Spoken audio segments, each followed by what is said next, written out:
DLC seasons. One of the biggest topics of discussion I'm seeing at the moment is what DLCs are we going to see in Star Wars Battlefront 2. Now today I am bringing you another speculation video where I'm going to be talking about 10 DLC seasons I would personally like to see in the game. I've also took a lot of inspiration off comments you guys have left on these videos. Remember everyone, nothing I talk about in speculation videos is confirmed. This is just me going over the top and discussing all the things I'd like to see added to Battlefront 2.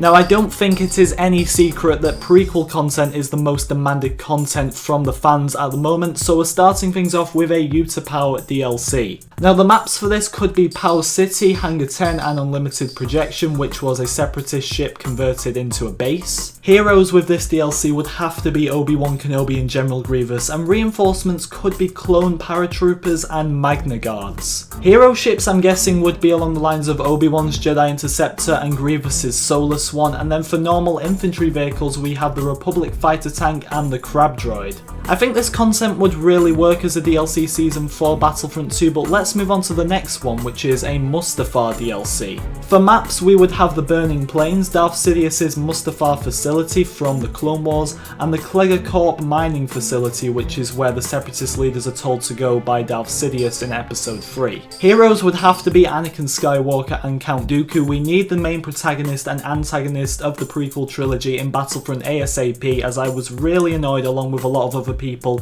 that they weren't in the game at launch. The reinforcements are clone shock troopers. I know a few of you will say you can't really have those because they've been found as skins in the files of Battlefront 2, however I think they would work better as reinforcements and not skins personally than the sniper droidicas for the separatists. The hero ships would be Anakin Skywalker's Jedi Interceptor and Count Dooku's Solar Sailor, and then for the infantry vehicles we have the Z-95 Headhunter and the droid ST-AP. Sticking with Clone Wars because as I said the fans just want this more than anything at the moment, we have a Geonosis DLC. The maps could include Dooku's Hangar, the Droid Factory and the Geonosis Arena. Mixing things up with some blaster-wielding DLC heroes, it may include Padme Amidala and Jango Fett, then for the reinforcements, Clone Arc Troopers and Geonosian Warriors. Hero ships could potentially be Padme's Naboo Royal Starship and Jango Fett's Slave One, and then for the infantry vehicles we have the AT-TE and the Homing Spider Droid.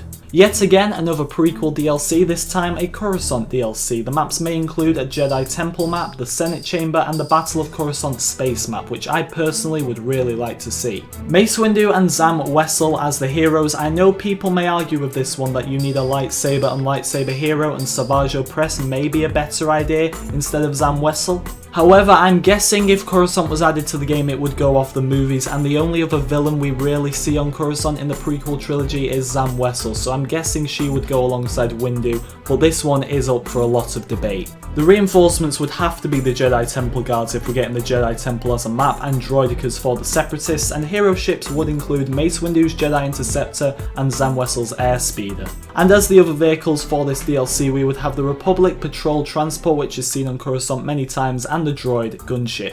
A Clone Wars animated TV show DLC. So many people want to see a DLC based on the Clone Wars, so I've put one in today's episode. Umbara was a popular choice in the comments of many of my speculation videos, however, putting things together and looking into it a bit more, I think Christopsis would work better. The maps could be the City Plaza, the Republic base and the Separatist headquarters, and then the heroes have to be Ahsoka Tano and Asajj Ventress. Everyone wants them in the game pretty much. Clone Commandos with an equal counter of the Commando droids could work as reinforcements, along with the hero ships being Ahsoka's Jedi Interceptor and the Genevex class starfighter, which is Ventress's starfighter. And finally for vehicles we have the AT-AP and the tank droid. Okay, so finally moving off the prequel content and we're moving on to a Rogue One DLC. Unlike Battlefront 1 where we only got one planet with the Rogue One DLC, hopefully we could maybe get 3, however this is just speculation as I've said many times. Scarif, Jeddah and Mustafar could be the planets,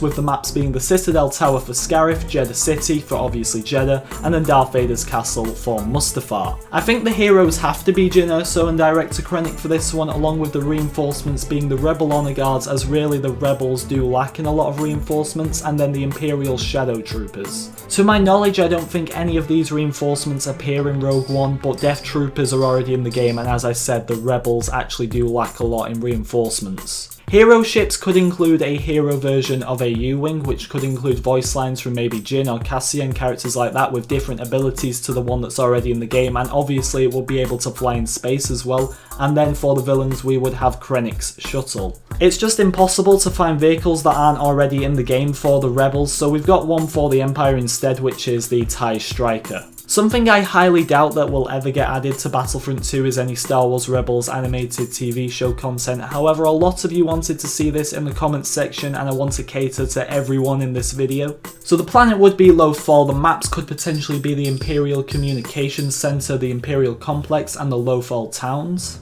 The heroes could be Kanan Jarrus and the Grand Inquisitor, along with the reinforcements being the Imperial Sentry Droid. Once again, the Rebels just have very few options. Hero ships would have to include the Ghost and the Inquisitor's TIE Advanced, and finally for the normal vehicles we have the B-Wing and the TIE Defender. Let's talk about the sequel trilogy with a sequel trilogy themed DLC. This could feature 2 planets, those being Dakar and Canto Bight. Also the Supremacy, which isn't a planet, that is Supreme Leader Snoke's capital ship. The maps would be the Dakar Rebel Base, the Canto Bight Casino and Snoke's Throne Room, which is why I wanted to include the Supremacy.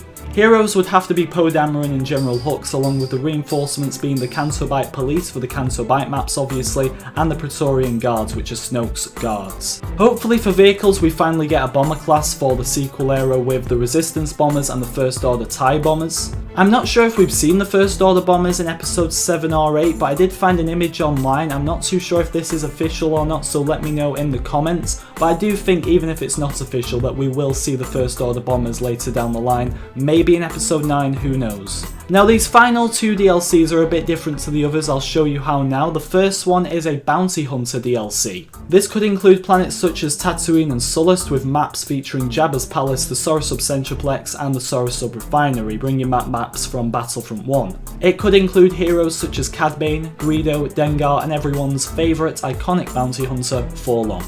And reinforcements might be IG assassin droids. Then for the final DLC we have a Galactic Republic DLC with planets such as Coruscant, Geonosis and Naboo. So this DLC will basically be adding one more map to Naboo, which is already in the game currently, and Coruscant and Geonosis, if that is to be added, it will be adding one more map to those planets. The maps could be the Coruscant Underworld, the Geonosis Plains and Ota Gunga. There are so many choices for heroes, but I narrowed it down to these 4 Jedi here: Shaak Ti, Plo Koon, Kit Fisto and Aayla Secura, with reinforcements being the Gungan Warriors for the Naboo maps. Well, that is about it for this video everyone. Let me know, did you agree or disagree with anything I said here today, and did you like how I laid out potential DLC seasons? We are in no way going to get all of these in the game, so make sure you remember that nothing I talked about in this video is confirmed, it's just speculation. Thank you for watching everyone, and I'll see you all next time.